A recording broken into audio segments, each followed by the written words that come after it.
Hello everybody, Ken Hertz here, and welcome. We are back. This is the second episode of my mix breakdown of the song Someone Better Comes Along. This is from the artist Mary Spender. So this is the joy of mixing. Welcome, welcome. If you happen to watch the last video, we talked about mixing the bass, and yes, we are going to go ahead and talk about the bass guitar. We have pretty much a duplicated track. Well, I duplicated it twice, so we have three of the same track here. Let's go ahead and bring up the old mixer here. You can see we're bussing out into the bass bus here. So let's go ahead and talk about the bass guitar. We start off with bass low. So what is bass low? Well, let's go over here and check out our old pal Pro Q3, and you can see pretty much high passed all the way down to 200 hertz. So what does that do for us? Well, let's have a listen. Right, so taking out all of that high-end information, only dealing with the low end.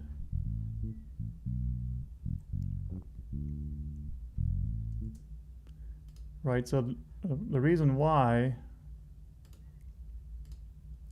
we have three tracks here is because now that kind of gives you ultimate control over your bass sound. If I go ahead and just play these, right, let me bring back the amp here. I'll bring this back a little bit too. So let's say you wanted a more bassy, you want more of that low end, right? You can get it. Maybe you don't want so much low end. Maybe you want a little bit of your mids, your highs coming through, right? Or maybe you want some more of an amp sound, right? More of that articulation, more of that amp sound.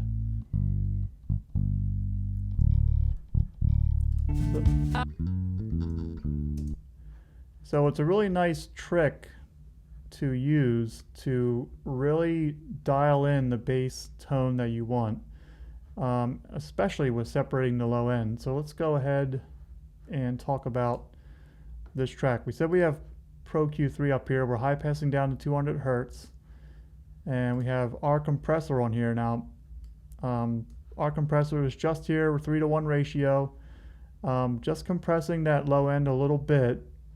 And let's turn this on. So here would be, just compressing a little bit.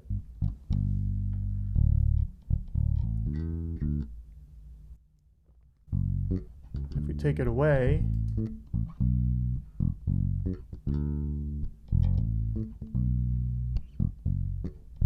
we get some boomy spots.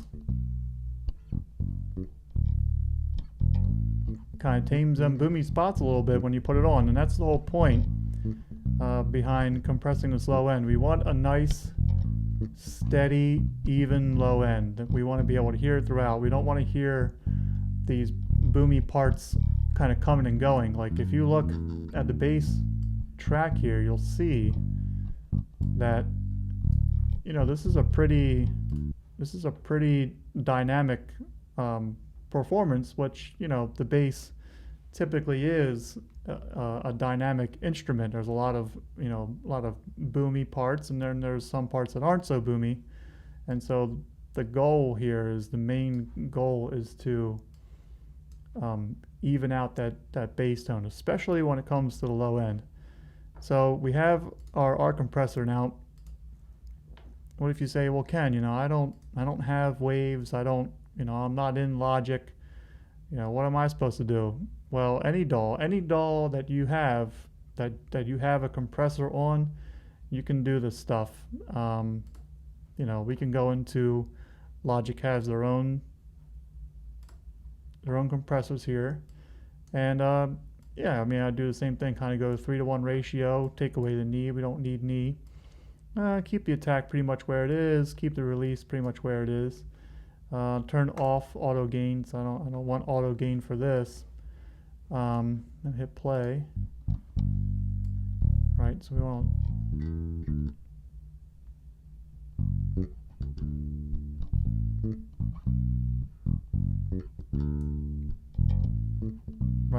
So we're getting some. I'm not one to kind of look at graphs and such, but you know, we're getting some compression. Again, it's more important to hear, you know, hear what these things are doing. Here's without.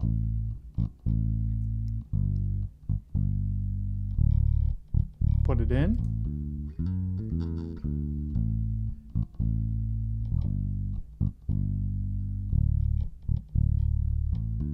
Taming that low end, that is the key. The key component to what we're trying to do here on bass low. Separate the low end and control the low end. I'm just going to go ahead and not going to use that guy. Not that we can't use Logic Zone compressor. You absolutely can. Okay, so we have our 3-to-1 ratio here. And then we're coming in with limiting. And I have that at 23 basically to 1 ratio. And let's go ahead and play that.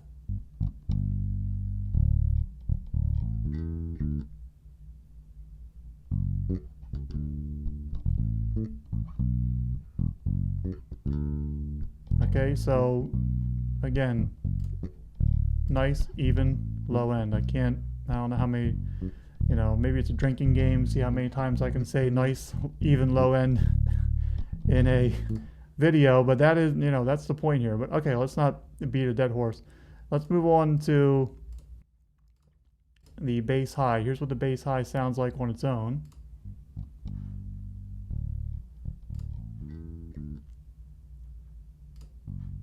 We'll go ahead and throw in EQ. Right, so we're just dealing with 200 and above here. That's all we're working with. We have our low end separated, just 200 and above. Going ahead and throwing in a little bit of compression.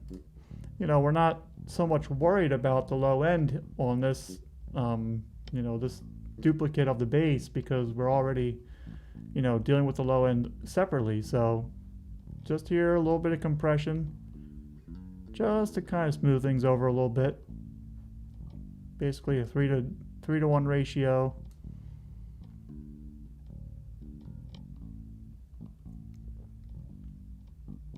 You know, release, attack and release, somewhere in the middle, not going crazy there. Now when you combine these two together,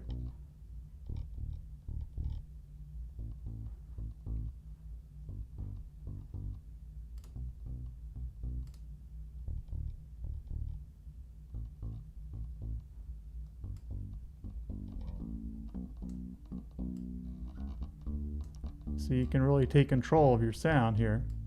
You want more low end? You want less low end? You want more mids? You want less mids? It's all up to you, and that's what makes this fun little trick so great. Okay, let's go. I'm gonna just hit stop here. So that's bass high and bass low. Now bass amp, this one here, this is pretty much a duplicate of bass high. We're just taking that, again, scooping out the low end, scooping out that low end. I am compressing here. Got nothing too over the top. And then, of course, the magic here is going to be the amp sound. And this is just your stock kind of Ampeg amp sound, but you can use whatever plugin you'd like.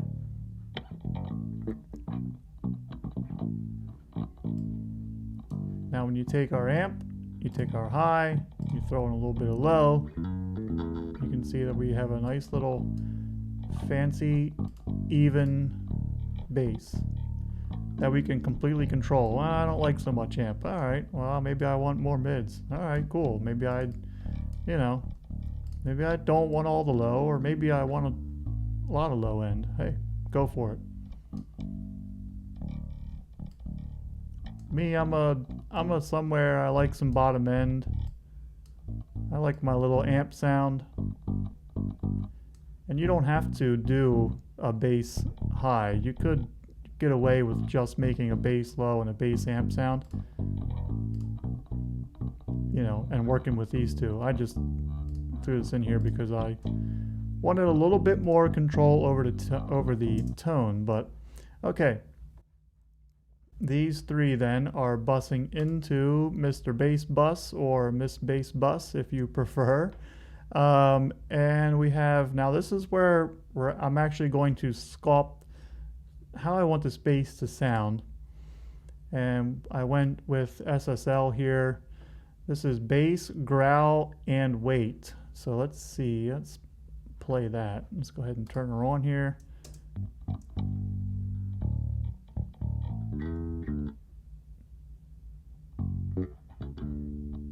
Here's without. Bringing it back in.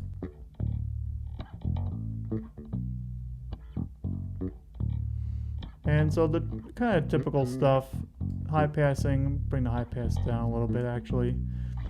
High passing at 40, 50. Trying to get away from the kick drum. Doing some nice 81 hertz boost.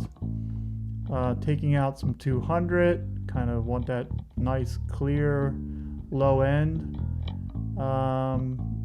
Throwing in a little bit of nose at 800, 1000. I think 800 sounds pretty good. Come down to 700, see if that's 800 is good. So throwing a little bit of nose on the bass, and that would be it. A little bit of compression. Don't really actually need to gate this. So aside from what the SSL is doing here, we have again our buddy here, Mr. or Mrs.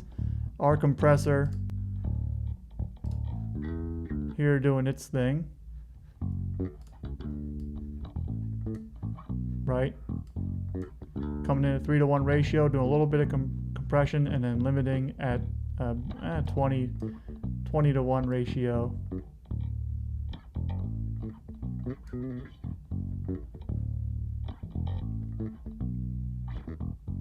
And then that gives us oh scared, someone better come along. I'll be waiting. Right, we're out of the way of our kick here. Of a song. I guess I should end this one.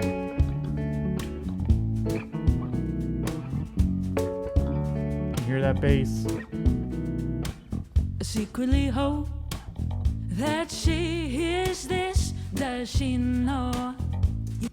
So that's a nice little trick. If you haven't mixed bass this way, give it a try. Let me know in the comments. Does this work for you? Have you tried it? Do you like it? This was something I learned from Produce Like a Pro from Warren Huart, and I use this trick every mix. I don't always use it in the exact same way. Maybe I'll just have a bass low and a bass amp or whatnot. Maybe throw in a couple different plugins, different compressors, or whatever suits the song.